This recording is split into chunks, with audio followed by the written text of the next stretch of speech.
जाएगा, इतने भाव से वो बैठे न रहे।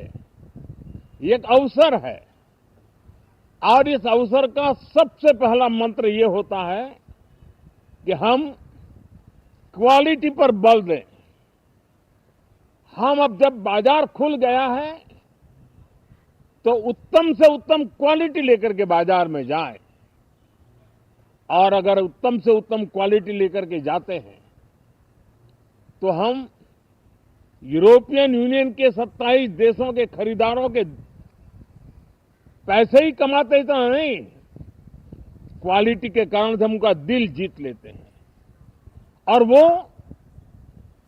लंबे अरसे तक प्रभाव रहता है उसका, दशकों तक उसका प्रभाव रहता है।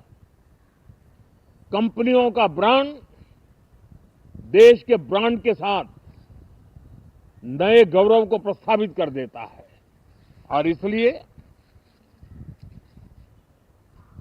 27 देशों के साथ हुआ ये समझौता हमारे देश के मछुआरे, हमारे देश के किसान, हमारे देश के युवान, सर्विस सेक्टर में जो लोग विश्व में अलग अलग जगह पे जाने के उत्सुक हैं, उनके लिए बहुत बड़े अवसर लेकर के आ रहा है और मुझे पक्का विश्वास है एक प्रकार से कॉन्फिडेंट, कॉम्पिटिटिव और प्रोडक्टिव भारत की दिशा में ये बहुत बड़ा कदम है। साथियों, देश का ध्यान बजट की तरफ होना बहुत स्वाभाविक है, लेकिन इस सरकार की ये पहचान रही है रिफॉर्म, परफॉर्म एंड ट्रांसफॉर्म। और अब तो हम रिफॉर्म एक्सप्रेस पर चल पड़े हैं, बहुत तेजी से चल पड़े हैं और मैं संसद के भी सभी साथियों का आभार व्यक्त करता हूं कि इस रिफॉर्म एक्सप्रेस को गति देने में वे भी अपनी सकारात्मक शक्ति को लगा रहे हैं और उसके कारण रिफॉर्म एक्सप्रेस को भी लगातार गति मिल रही है। देश लॉन्ग टर्म पेंडिंग प्रॉब्लम्स अब उससे निकल करके लॉन्ग टर्म सॉल्यूशंस के मार्ग पर मजबूती के साथ कदम रख रहा है और जब लॉन्ग टर्म सॉल्यूशंस होते हैं तब प्रेडिक्टेबिलिटी होती है जो विश्व में एक भरोसा पैदा करती है। हमारे हर निर्णय में राष्ट्र की प्रगति ये हमारा लक्ष्य है, लेकिन हमारे सारे निर्णय ह्यूमन सेंट्रिक है।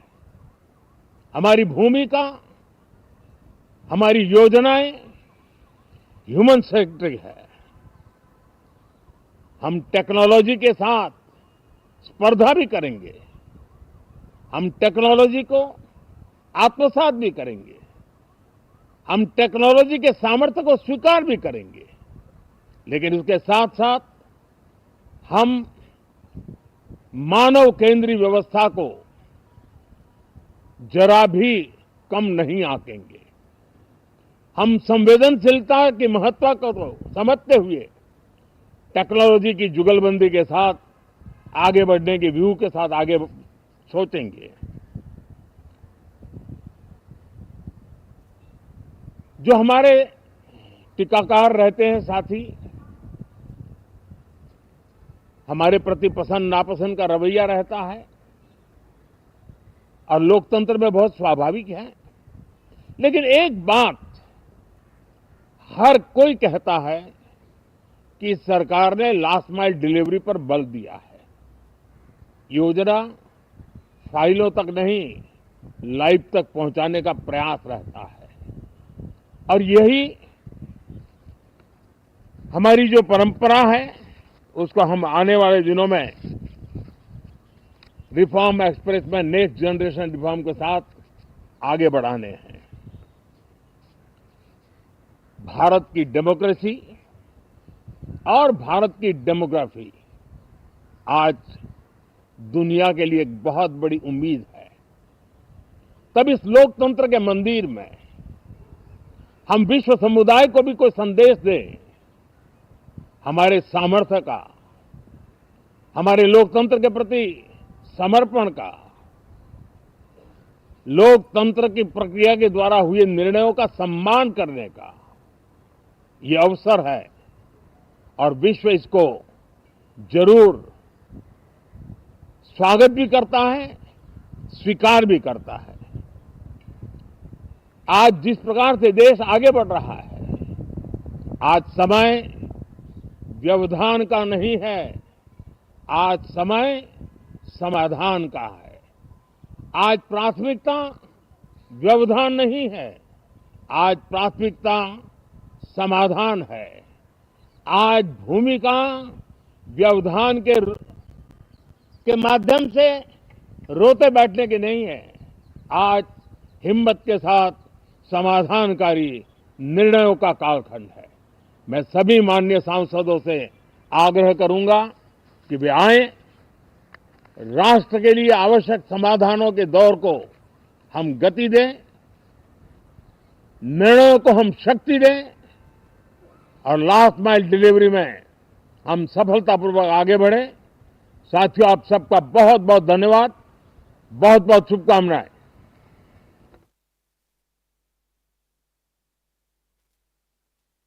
फॉर आत्मनिर्भर भारत है,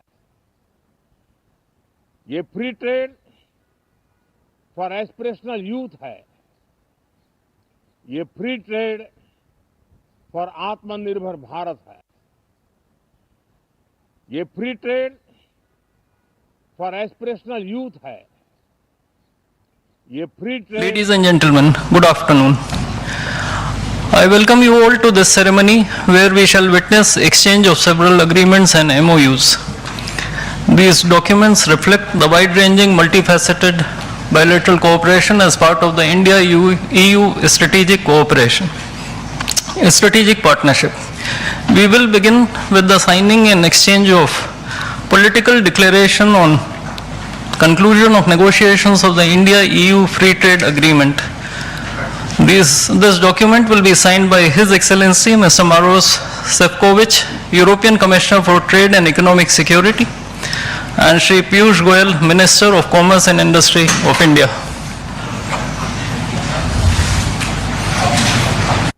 फॉर आत्मनिर्भर भारत है, ये free trade for aspirational youth है, ये free trade.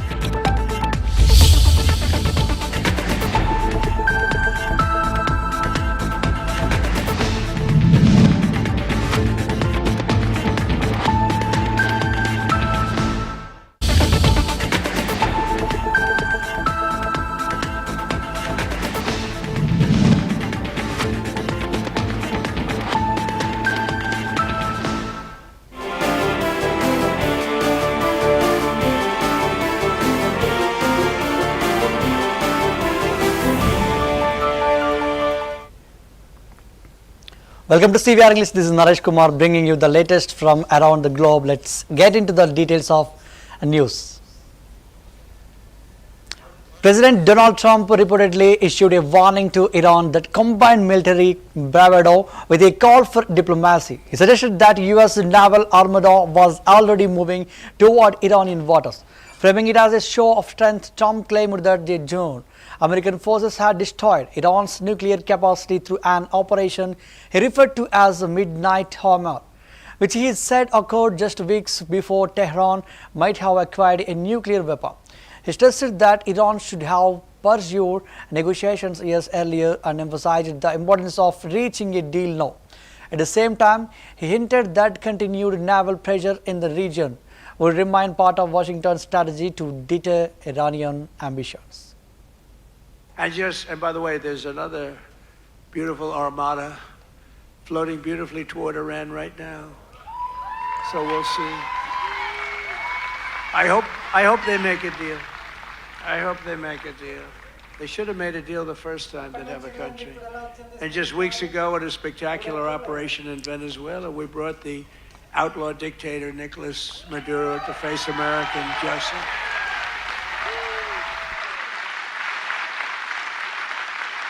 In one of the most brilliant, lethal, quick, they've never seen violent operations ever seen, military operations ever seen.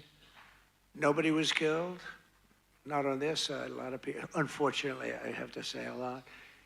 We went into a very big, powerful military base with a group of unbelievable, talented, patriotic people that love our country. You couldn't hold them back. You know, the weather was off for 3 nights. It was not good, so I delayed it. The next night it was okay, but not great. I said, General, sir, they're ready to go, sir, they're okay. I said, but the weather's a little bad. I said, sir, they're ready to go. I said, God bless you, General.